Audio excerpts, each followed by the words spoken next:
Prefeitura de Anápolis se pronuncia sobre decisão do governo federal de tornar a cidade um ponto de apoio para receber pacientes do coronavírus.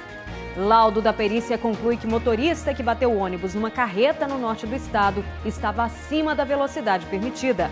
E uma história com final feliz. Uma garotinha de 4 anos que estava desaparecida é encontrada por policiais militares. Chega mais, porque o Jornal Anhanguera já está começando.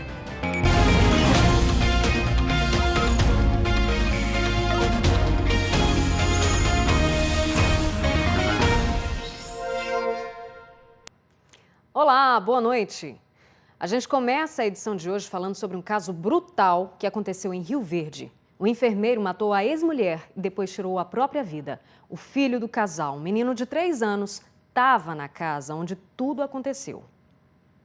O crime foi na casa em que o casal morou por 3 anos. Leandro Souza Nascimento, de 32 anos, era técnico em enfermagem do SAMU há 7 anos em Rio Verde. E havia se separado da mulher Fernanda Almeida de Lima, de 29 anos, há pouco mais de um mês.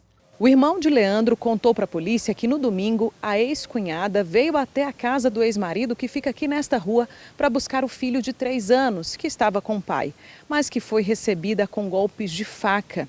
Depois disso, Leandro ligou para o irmão contando que tinha matado a ex-mulher e depois se matou. E o estopim talvez seja a notícia de que ela voltaria para a Bahia levando o filho. Ainda segundo a polícia, quando o irmão de Leandro chegou na casa para ver o que tinha acontecido, a criança estava ao lado do corpo da mãe. A família e os vizinhos estão muito abalados e não quiseram comentar o caso. Os corpos foram levados para o IML de Rio Verde. Pois é, e os corpos foram levados para a cidade de Várzea Nova, na Bahia, onde serão sepultados. A menina está aos cuidados da família. Anápolis pode se tornar um dos lugares escolhidos pelo governo federal para abrigar um centro de quarentena do coronavírus, ou seja, uma espécie de ponto de apoio para receber os pacientes infectados. Essa informação foi divulgada hoje em Brasília e a prefeitura da cidade já se manifestou sobre essa possibilidade. A Liz Mendes acompanhou tudo e fala ao vivo com a gente de Anápolis. Boa noite, Liz. Boa noite, Rosane, para você e para todos. Pois é, essa fala, em entrevista coletiva do prefeito Roberto Naves foi para tranquilizar a população, já que o governo federal decidiu no fim de semana realizar essa operação para trazer para o Brasil os brasileiros que estão na cidade de Wuhan, na China, E hoje o ministro Onyx Lorenzoni disse que Anápolis está entre as cidades que o governo avalia montar esse centro de quarentena para receber esses brasileiros e apontou Anápolis como a opção mais viável. Na entrevista, o prefeito aqui de Anápolis disse que essas pessoas não são pacientes com o vírus e que a quarentena é uma medida, segundo ele, de precaução. Ele também falou sobre os critérios que torna a base aérea de Anápolis como um local viável para montar esse centro de quarentena. Vamos ouvir. Por ser uma área militar, o atendimento dessas pessoas em quarentena seria prestado exclusivamente pelos militares e devido à proximidade do Hospital de Base de Brasília. Então, nós gostaríamos aqui de tranquilizar todos da cidade de Anápolis que essas pessoas elas não irão transitar pela cidade, elas não utilizarão o Sistema Único de Saúde da cidade. Pois é, e nas redes sociais, o governador Ronaldo Caiado disse que amanhã pode se reunir com o prefeito aqui de Anápolis e ir até Brasília, onde pode conversar também com os ministros e também com o presidente Jair Bolsonaro para discutir a fundo essa possibilidade da base aérea aqui de Anápolis ser escolhida como o local, onde esse centro de quarentena sanitária deve ser montado para receber esses brasileiros que estão lá na China. Rosane. Obrigada, Liz, pelas informações. E a chuva provocou muitos estragos esse fim de semana, principalmente no sudoeste do estado. Em São Simão, a chuva durou cerca de 40 minutos. Os ventos chegaram a quase 60 km por hora. Árvores caíram e derrubaram fios de energia. Parte da cidade ficou sem luz. Apesar do susto, ninguém ficou ferido na tempestade. Em Jataí, um temporal com ventos de 48 km por hora também derrubou árvores. Fios energizados caíram em cima de um carro. E um casal que estava dentro do veículo só conseguiu sair depois de 1 hora de trabalho dos bombeiros. Já em Mineiros, a principal avenida da cidade ficou coberta pela água. Vixe, Maria, quase. Uma forte correnteza se formou. Essa ponte ficou submersa e, por causa disso, carros ficaram ilhados. Aquele carro lá eu não sei não. Pô, aquela água tá vindo de lá pra cá, ó. E vem mais chuva por aí, veja.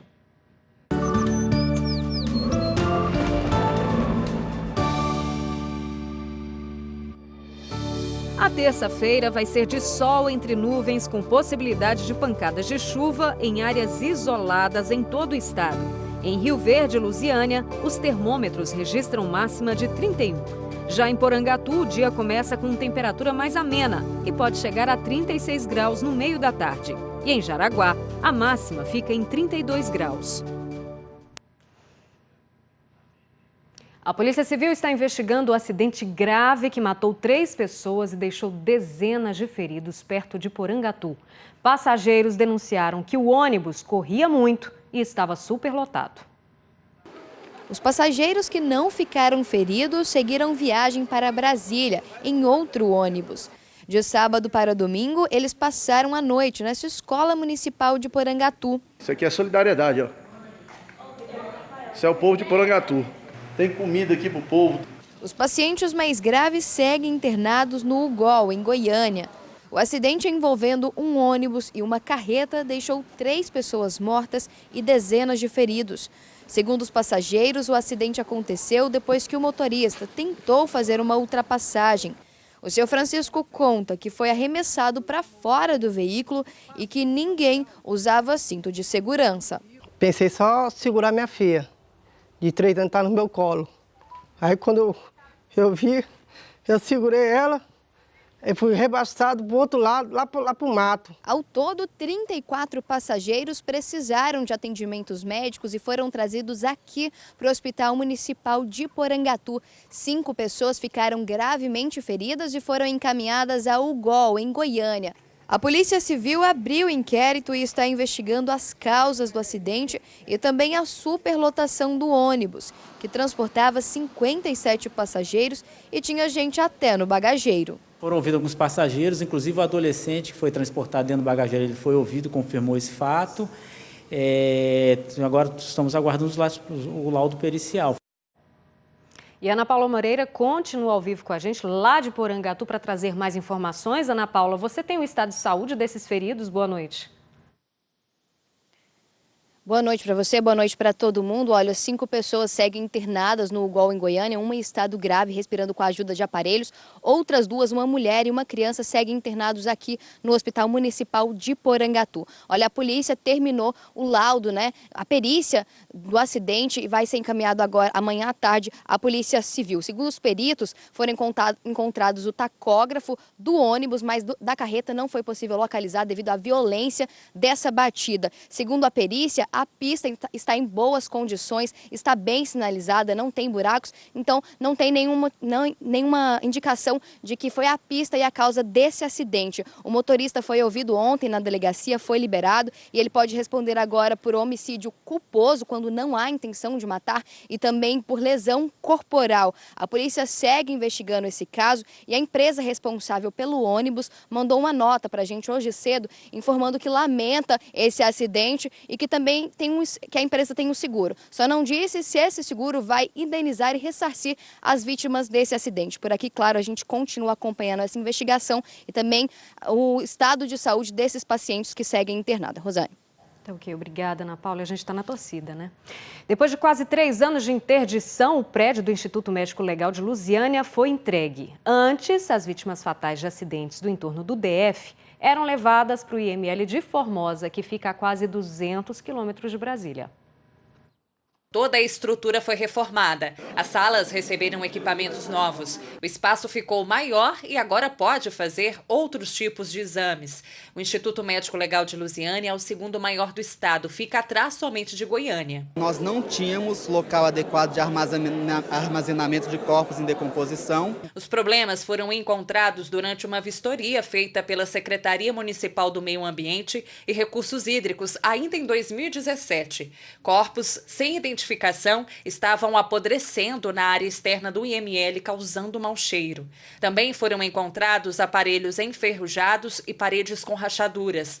O Ministério Público descobriu que o prédio funcionava sem as devidas licenças. O IML, que atendia cerca de 10 municípios no entorno do Distrito Federal, foi interditado pela Justiça no início de 2017. Alguns serviços, como necrópsia, por exemplo, foram transferidos para o IML de Formosa, que fica a cerca de 180 quilômetros de Lusiânia. Por causa dessa distância, o procedimento para liberar um corpo era bem mais demorado.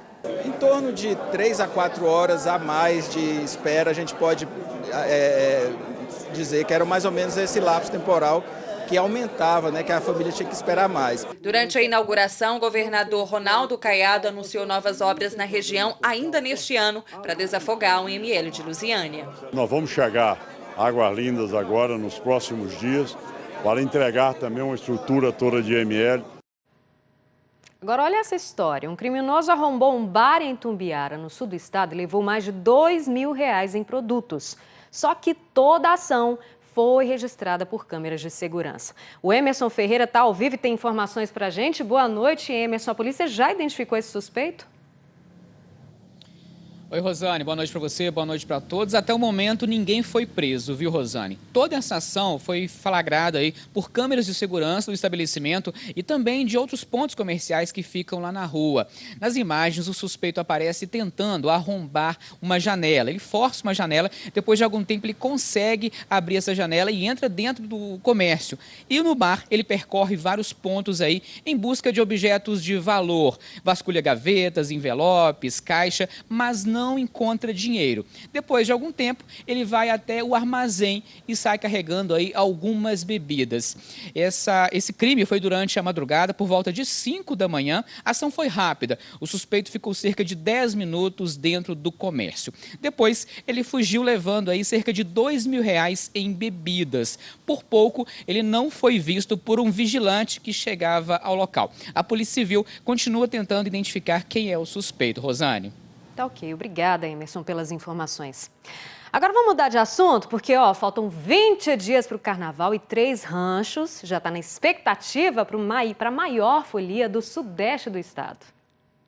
Com a chegada do Carnaval, o município já se prepara para receber os turistas. De acordo com a prefeitura, entre 20 e 30 mil pessoas devem passar pela cidade. Isso é 10 vezes mais que o número de habitantes do município. Importante para a economia da cidade, tem a geração de renda, porque nós temos casas de veraneio, são restaurantes, então empregos, né? Então isso tudo soma para o município na questão da própria festividade. Esse restaurante aí está se preparando para receber os clientes. A maioria são de cidades vizinhas, né, como Goiânia, tem também de alguns de outros estados, São Paulo, vem de Minas Gerais também, de Uberlândia e até daqui mesmo de Catalão. É neste espaço aí que a prefeitura vai realizar 3 noites de festa com muitas atrações. Mas para quem não leva jeito com samba no pé, tem o samba no pedal. É mais uma edição do Soca Bota, um campeonato de mountain bike em pleno carnaval. A gente passa dentro de córregos, dentro de trieiros, a Serra também do Cristo temos. Então, assim, é um campeonato que envolve todos os tipos de atleta, né? Desde o que está iniciando até o profissional. Para quem curte sombra, água fresca e festa da boa, o lugar certo é aqui. É aqui nessa prainha, às margens do Lago Azul, que muitos turistas vêm para passar o carnaval. Um lugar agradável, né? Um lugar bom.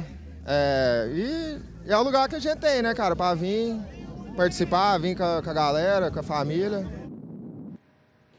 Tá aí. Um homem foi preso em São Luís do Norte, suspeito de tentativa de homicídio. Foi durante uma briga numa festa. A vítima foi ferida com uma faca. O suspeito tentou fugir, mas foi preso em flagrante. O ferido foi levado para o hospital de Séries. Uma quadrilha especializada no roubo de carga foi presa em Uruaçu. Policiais do Comando de Operações de Divisas e da Delegacia de Uruaçu prenderam 4 suspeitos. Eles também apreenderam 5 caminhonetes, caminhões e muita mercadoria que teria sido roubada. O galpão no município de Campo Norte, onde a carga estava, foi fechado pela polícia. Um homem idoso morreu atropelado na BR-364 em São Simão, na divisa de Goiás com Minas Gerais. José Vicente Sobrinho, de 73 anos, estava andando de bicicleta em cima da ponte do Rio Paranaíba, que divide os 2 estados, quando foi atingido por uma carreta. A vítima morreu na hora. O motorista fugiu do local. Veja a seguir, um filhotinho bonitinho e muito bravo. Uma oncinha, gente, foi encontrada em Catalão. Voltamos já.